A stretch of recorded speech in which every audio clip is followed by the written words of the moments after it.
নমস্কাৰ জেআৰজি ব্লগলৈ সকলোকে স্বাগতম জনাইছোঁ। আজি আমি আলোচনা কৰিবলৈ লৈছোঁ অসম চৰকাৰৰ এখন উল্লেখযোগ্য আৰু ঐতিহাসিক আঁচনিখনৰ নাম হ'ল আমাৰ আলহী স্কিম। আমাৰ আলহী স্কিম অৰ্থাৎ আমাৰ আলহী মানে থাকিব পৰাকৈ যিখন স্কিম হয় সেই স্কিমখন বিশেষকৈ আমি নামটো শুনি গম পাইছোঁ যে এই আঁচনিখন টুৰিষ্টসকলৰ লগত জড়িত অৰ্থাৎ যিসকল পৰ্যটক হয় সেই পৰ্যটকসকলক আমি কেনেকৈ ৰাখিব পাৰিম তাৰমানে সেই সম্পৰ্কে এটা বৃহৎ পৰিকল্পনা প্ৰস্তুত কৰি পেলাই চৰকাৰে এই আঁচনিখন প্ৰস্তুত কৰিছে।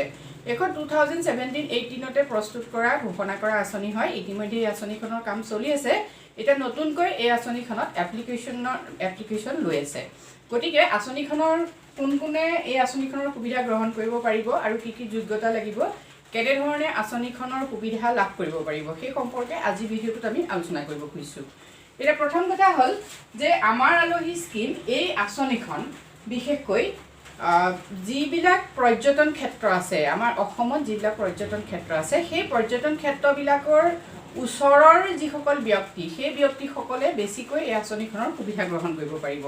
যিহেতু বাহিৰৰ পৰা অহা পৰ্যটকসকলক ৰাখিবৰ বাবে একচুৱেলি ৰিজৰ্ট টাইপৰ হয়, কিন্তু আমি জানো যে সকলো তেনেকৈ ৰিজৰ্ট টাইপত বা চৰকাৰী ব্যৱস্থাত কি হৈছে পৰ্যটকসকলক থাকিবলৈ দিয়া হয়। কিন্তু সেই পৰ্যটন ক্ষেত্ৰৰ ওচৰত যিসকল মানুহে বসবাস কৰে, যিসকলৰ ঘৰ আছে, তেওঁলোকে এই আঁচনিখনৰ সুবিধা ল'ব পাৰে। অৰ্থাৎ এই আঁচনিখনৰ জৰিয়তে তেওঁলোকে কি কৰিব পাৰে, পৰ্যটকসকলক ৰাখিবৰ বাবে উৎকৃষ্ট মানদণ্ডৰ ঘৰ প্ৰস্তুত কৰি পেলাই তাতে পৰ্যটকসকলক কি কৰিব পাৰে, সা সুবিধাখিনি দিব পাৰে, থকা খোৱা মেলা এটচেট্ৰা চিকিৎসালৈকে। গতিকে এই আঁচনিখনত দুটা টাইপত কি হৈছে ইয়াত এপ্লিকেশ্যন কৰিব পৰা হ'ব। প্ৰথম আহিছে নিউ হোমষ্টে আৰু নেক্সট আহিলে এক্সিষ্টিং হোমষ্টে। অৰ্থাৎ এনেকুৱা কথাটো যে যদি কোনোবাই ভাবে যে সেই অঞ্চলটোত কি হৈছে, যিটো পৰ্যটন ক্ষেত্ৰ থকা অঞ্চল হয় সেই অঞ্চলটোত তেওঁ নতুনকৈ ঘৰ বনাওঁ বুলি যদি ভাবে, মানে পৰ্যটকসকলক ৰাখিবৰ বাবে, তেতিয়াহ'লে কি হ'ব, সেইখন এখন এপ্লিকেশ্যন সেইটো ছিষ্টেমত দিব লাগিব। আৰু নেক্সট আহিলে এক্সিষ্টিং হোমষ্টে অৰ্থাৎ ঘৰ আছেই, মানে মানুহঘৰৰ ঘৰ আছে, তাতে তেওঁলোকে কি কৰিব খুজিছে যে অলপ সম্প্ৰসাৰণ কৰি পেলাই ভালকৈ মানে উৎকৃষ্ট মানদণ্ডৰ ঘৰটো কৰি পেলাই তাত কি হৈছে পৰ্যটকসকলক ৰাখিব খুজিছে। গতিকে এই দুটা টাইপত কি হৈছে এপ্লিকেশ্যন কৰিব পাৰিব।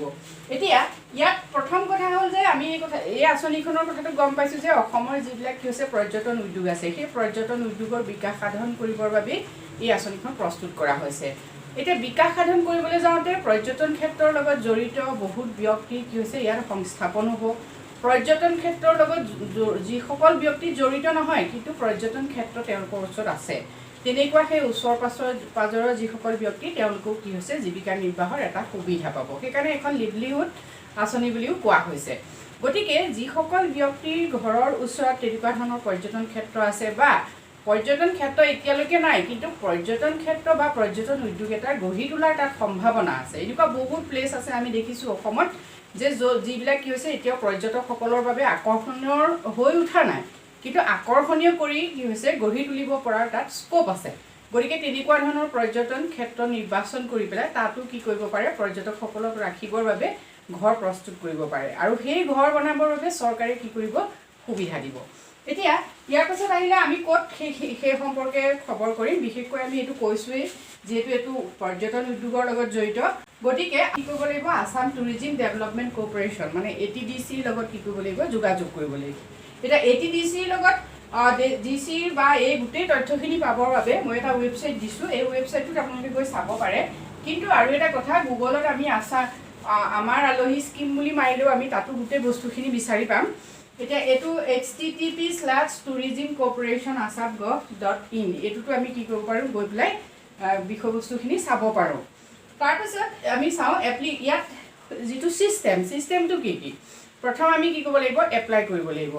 এপ্লাই কৰাৰ পাছত সেই কমিটি এখন থাকিব, কমিটিখনে কি কৰিব, এই যিখিনিয়ে এপ্লাই কৰিব আবেদনকাৰীসকলৰ যোগ্যতা বা আবেদনকাৰীসকলৰ মানে ঘৰ বনাব পৰা তেওঁলোকৰ গোটেই পৰিৱেশটোৰ ওপৰত কি কৰিব, তেওঁলোকে স্ক্ৰুটিনি কৰিব, একচুৱেলি ছাৰ্ভে কৰিব। গতিকে সেই কমিটিখনে ছাৰ্ভে কৰাৰ পাছত যিসকলক ভাবে যে এইসকলক দিব পাৰি, মানে পৰ্যটন ক্ষেত্ৰৰ লগত যিহেতু জড়িত হ'ব লাগিব, গতিকে প্লেচ চাব লাগিব, তেওঁলোকৰ ওচৰত ঘৰ বাৰী বনাব পৰা জেগা আছে নাই সেইবোৰ চাব লাগিব, স্ক'প কিমান আছে সেইবোৰ চাব কমিটিখনে। চাই পেলাই কি কৰিব, তেওঁলোকক ট্ৰেইনিঙলৈ ট্ৰেইনিং দিব।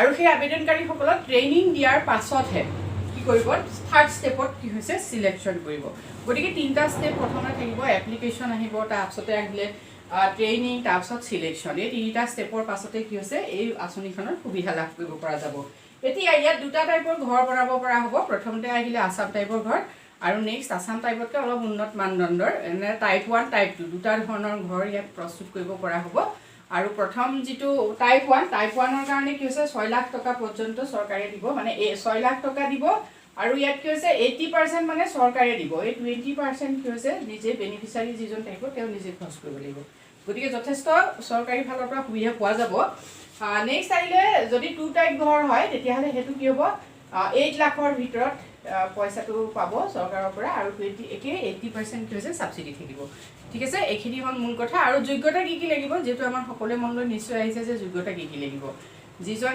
আবেদনকাৰীৰ যোগ্যতা লাগিব তেওঁ অসমৰ নাগৰিকটো হ'বই লাগিব ভাৰতৰ নাগৰিক হ'বই লাগিব হেকিন থাকিবই তেওঁ কি হৈছে মিনিমাম তেওঁ মানে এইচএস পাস হ'ব লাগিব অৰ্থাৎ হায়াৰ সেকেন্ডাৰী পাস কৰা হ'ব লাগিব তাৰ পিছতে বয়সৰ ক্ষেত্ৰত 26 ৰ পৰা 55 ইয়াৰ্ছৰ ভিতৰত কি হৈছে আবেদনকাৰী বয়স হ'ব লাগিব এইটাই প্ৰথম যোগ্যতা তাৰ পাছত আৰু ঘৰ মানে তেওঁ প্লেসটো চাব আমি কৈছো যে স্ক্ৰিনিং যিখন কমিটি থাকিব কমিটিয়ে কি হৈছে প্লেসটো চাব যে তাত মানে তেওঁ দিব পাৰি নে নাই লাভৱান্বিত হ'ব নে নাই এইখিনি কমিটিৰ লগত জড়িত হ'ব গতিকে আপোনালোকে যদি কোনোবাই ভাবিছে যে উদ্যোগ আমি বিশেষকৈ পৰ্যটন উদ্যোগৰ লগত জড়িত হ'ব বিচাৰিছে বা পৰ্যটন ক্ষেত্ৰৰ লগত যদি আপোনালোকৰ যোগাযোগ আছে বা আপোনালোকৰ যদি কাৰোবাৰ তেনেকুৱা হেপাহ আছে যে পৰ্যটন উদ্যোগ গঢ়ি তোলা পৰ্যটকসকলক আমি কেনেকৈ যিমানে অসম যেহেতু পৰ্যটন উদ্যোগৰ বাবে অসম কি হৈছে একদম বিখ্যাত হয় অসমৰ পৰ্যটন ক্ষেত্ৰত আমি আগবঢ়াই নিয়াৰ বহুত স্কোপ আছে মানে গতিকে বহুত ছাত্ৰ ছাত্ৰীও আছে যিসকলে এতিয়া কি হৈছে